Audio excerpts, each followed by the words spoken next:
Hello friends. तो हम देख रहे थे जनरल क्लॉजेस एक्ट। इसमें हमने एकदम बेसिक इंट्रोडक्शन देखा। अब हम थोड़ा सा और आगे बढ़ते हैं। हम देखेंगे some of the basic understanding of the legislation. Legislation यानी क्या? तो लॉ। तो कानून को समझने की कुछ इंपॉर्टेंट टर्म्स हम यहाँ पे देखेंगे। सबसे पहली टर्म है प्रियम्बल। प्रियम्बल ये एक बहुत इंपॉर्टेंट वर्ड है जिसके ऊपर आपको क्वेश्चन आएगा। ये एग्जाम के लिए भी बहुत इंपॉर्टेंट है, और जब आप इंटरप्रिटेशन करते हैं किसी भी एक्ट का तब भी ये बहुत इंपॉर्टेंट होता है। तो प्रियम्बल क्या होता है? प्रियम्बल वो चीज है जिसमें ये लिखा होता है कि ये एक्ट बनाने का उद्देश्य क्या था, इसका ऑब्जेक्ट क्या था, what was the objective of the act. जैसे कि कंपनीज एक्ट बनाया जा रहा है तो उसमें लिखा है कि this is an act to consolidate and amend the law relating to companies. ठीक है। जैसे कि नेगोशिएबल इंस्ट्रूमेंट्स एक्ट का प्रियम्बल है अ लॉ फॉर कोडिफाइंग दी, अब वो कोडिफाइंग एग्जैक्ट वर्ड्स नहीं है, but a law an act to amend and define and amend the law relating to promissory notes, bills of exchange and check.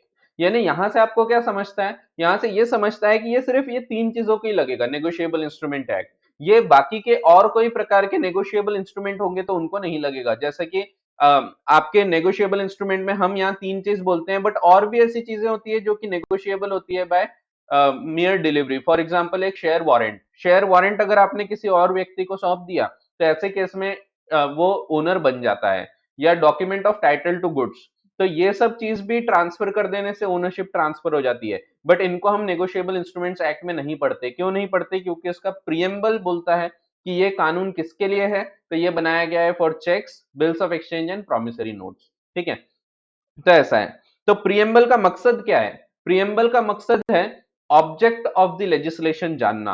कानून बनाने के पीछे का जो आपका मुख्य उद्देश्य है उसको पहचानने के लिए प्रियम्बल लिखा जाता है। तो हर कानून में प्रियम्बल रहेगा। प्रियम्बल में लिखा रहेगा कि क्यों ये कानून बनाया गया। कुछ इसमें लॉन्ग टाइटल्स भी होते हैं, बट आप देखोगे ज्यादातर केस में प्रियम्बल होता है। अब ये लॉन्ग टाइटल शॉर्ट टाइटल क्या होता है इसके बारे में भी हम डिटेल में चर्चा करेंगे।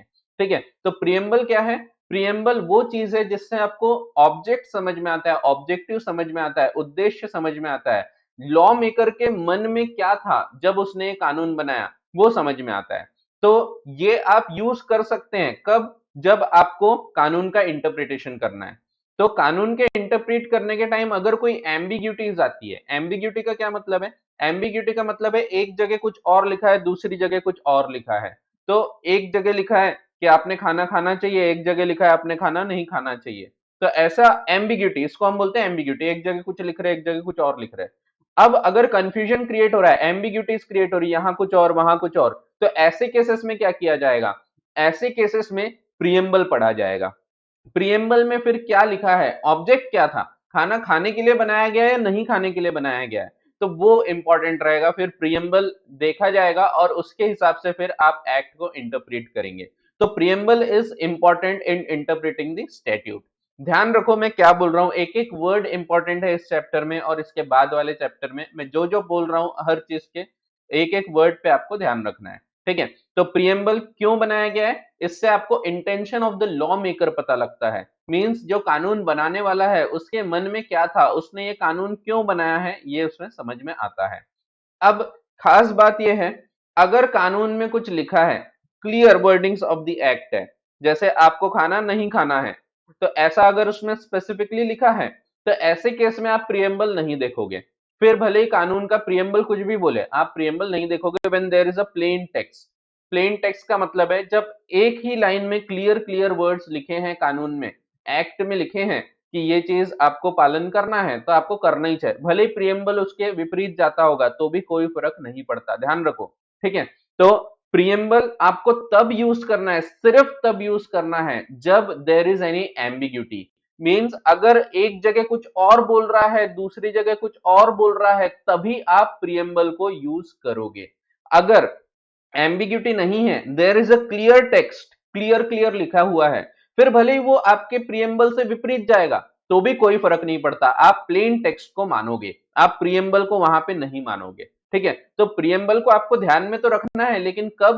व्हेन देयर इज एम्बिग्यूटी, जब कंफ्यूजन अराइज होगा, जब दो मीनिंग निकल रहे हैं, तो ऐसे केस में आप देखोगे प्रियम्बल और फिर आप डिसाइड करोगे कौन सा वाला मीनिंग सही है और कौन सा वाला मीनिंग गलत है।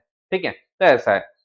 तो देखो पढ़ के सुना रहा हूं, पॉइंट वाइज दिया है एग्जाम में, आपको भी ये पॉइंट वाइज ही लिखना है, जैसा मैंने यहाँ पे बताया हूं वैसा का वैसा आपको लिखना है। ठीक है, तो देखो every act has a preamble which expresses the scope, object and purpose of the act. तो उसका मेन एम क्या है? Object and purpose of the act बताना, कानून क्यों बनाया गया ये बताना, ये इसका मेन ऑब्जेक्ट होता है। It is the main source of understanding the intention of the law maker. कानून बनाने वालों का इंटेंशन, उसकी मानसिकता क्या थी, उसका इंटेंशन क्या था behind the act. whenever there is ambiguity in understanding any provision of the act, preamble is accepted as an aid to construction। तो ध्यान रखो कब एक्सेप्ट किया जाएगा? Only when there is an ambiguity, सिर्फ जब एम्बिग्यूटी है तभी आप इसको रेफर करोगे, नहीं तो आप प्रियम्बल को नहीं ध्यान रखोगे। ठीक है, तो हम पढ़ क्या रहे हैं, कभी भी ये ध्यान रखना हम पढ़ क्या रहे हैं, हम पढ़ रहे हैं इंटरप्रेट कैसे करना है।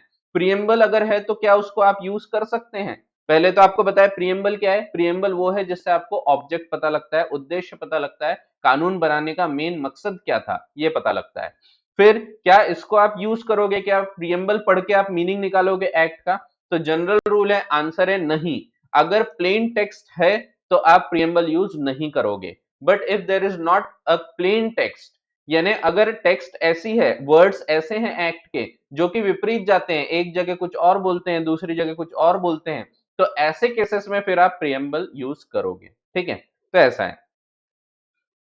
तो preamble is accepted as an aid, aid यानी हेल्प ले सकते हो आप, उसका उसका सपोर्ट ले सकते हैं to construction of the act. Construction का मतलब है मीनिंग निकालना। ठीक है, तो ये और डिटेल में मैं बताऊंगा आपको अगले चैप्टर में जब हम पढ़ेंगे इंटरप्रिटेशन ऑफ स्टैट्यूट। अभी हम इंटरप्रिटेशन ऑफ स्टैट्यूट में नहीं पढ़ रहे, प्रियम्बल वहां पे भी आएगा, लेकिन हम अभी कहां पढ़ रहे हैं? जनरल क्लॉजेस एक्ट में। ठीक है, तो preamble as per general clauses act हम अभी देख रहे हैं।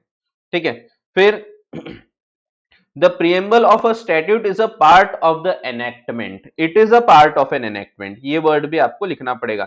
देखो आपको जो नोट्स बना के दिया हूं ना मैंने, ये बहुत अच्छे से आपके लिए बनाए गए हैं। एक एक वर्ड जो जो इंपॉर्टेंट है उतना लिखा है, लिखा हुआ है। जिसका कोई काम नहीं है, जिसका कोई अर्थ नहीं है, वो चीज आपको अपने नोट्स में नहीं मिलेगी। अगर आप कोई और मॉड्यूल उठा के देखते हैं, कोई और बुक उठा के देखते हैं, तो उसमें बहुत सारी दुनिया भर की ऐसी चीजें हैं जिसका कोई मतलब ही नहीं है, जिसको आपको एग्जाम पॉइंट ऑफ व्यू से भी कोई काम नहीं है, और जिसका एक्चुअल प्रैक्टिकल लाइफ में भी कोई काम नहीं है।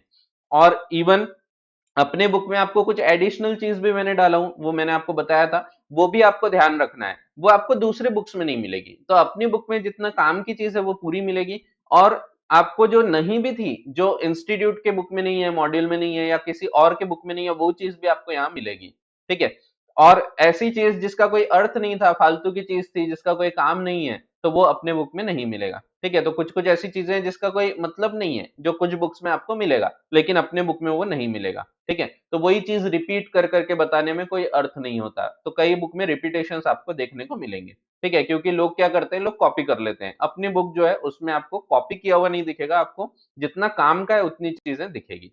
ठीक है, फिर हाउएवर, तो देखो पहला पॉइंट हो गया, ऑब्जेक्ट पता लगता है, इंटेंशन ऑफ लॉ मेकर पता लगता है, एम्बिग्यूटी होगी तब आप इसको यूज करेंगे। It is a part of statute and it can be used legitimately for interpreting it. Interpreting का मतलब भी वही है कि आप उसका मीनिंग निकाल रहे हैं। तो कंस्ट्रक्शन, इंटरप्रिटेशन, ये सब का लगभग सिमिलर मीनिंग है। हल्का सा डिफरेंस इसमें जरूर है, वो डिफरेंस को हम पढ़ेंगे जब हम पढ़ेंगे अगला इंटरप्रिटेशन ऑफ स्टैट्यूट वाला chapter. However, the preamble does not override the plain provisions of the act. Important. Plain provisions, clear text है, अगर क्लियर क्लियर लिखा है प्रोविजन में, तो प्रियम्बल से कोई मतलब नहीं। प्रियम्बल कुछ भी बोले, आप प्लेन टेक्स्ट को मानोगे ही। ठीक है, तो प्लेन टेक्स्ट को ओवरराइड नहीं किया जा सकता। अगर एम्बिग्यूटी है सिर्फ तब आप प्रियम्बल यूज करोगे। तो प्लेन टेक्स्ट है तो फिर आप प्रियम्बल यूज नहीं करोगे, भले वो प्लेन टेक्स्ट आपके प्रियम्बल से अपोजिट जाएगा, कोई फर्क नहीं पड़ता। ठीक है, तो अगर प्रियम्बल है और प्लेन टेक्स्ट भी है तो प्लेन टेक्स्ट को मानोगे। प्रियम्बल है और प्लेन टेक्स्ट क्लियर नहीं है, प्लेन टेक्स्ट नहीं है, क्लियर नहीं है, एम्बिग्यूटी है, तो प्रियम्बल को आपको यूज करना है। ठीक है, मीनिंग निकालने के लिए। So, however, the preamble does not override the plain provisions of the act, but if the wordings of the statute gives rise to doubts as to its proper construction, for example, where the words or phrases has more than one meaning, and a doubt arises as to which meaning which of the two meanings is intended in the act. तो जब आपको समझ में नहीं आ रहा है इसका मकसद क्या है, यहाँ तो ये बोला है वहां पे वो बोला है, तो दोनों में से कौन सा माने, तो आप प्रियम्बल देखो, प्रियम्बल देखोगे तो आपको रास्ते मिल जाएंगे। ठीक है, तो वही दिया है, the preamble can and should be referred to in order to arrive at the proper construction. In short, the preamble of an act discloses the primary intention of the legislature, but can only be brought in as an aid to construction. तभी चला सकते हो आप if the language of the statute is not clear. अगर language of the statute clear नहीं है तब आप ये use कर सकते हैं। However, it cannot override the provisions of the enactment.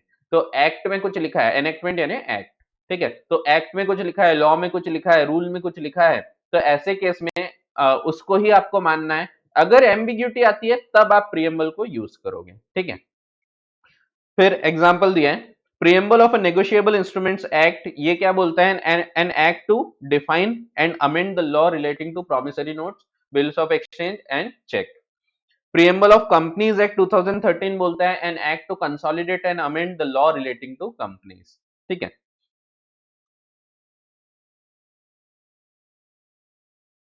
इसके बाद अगले क्लास में अपन डेफिनेशन वाला पोर्शन देखते हैं। ठीक है, चलिए, थैंक यू।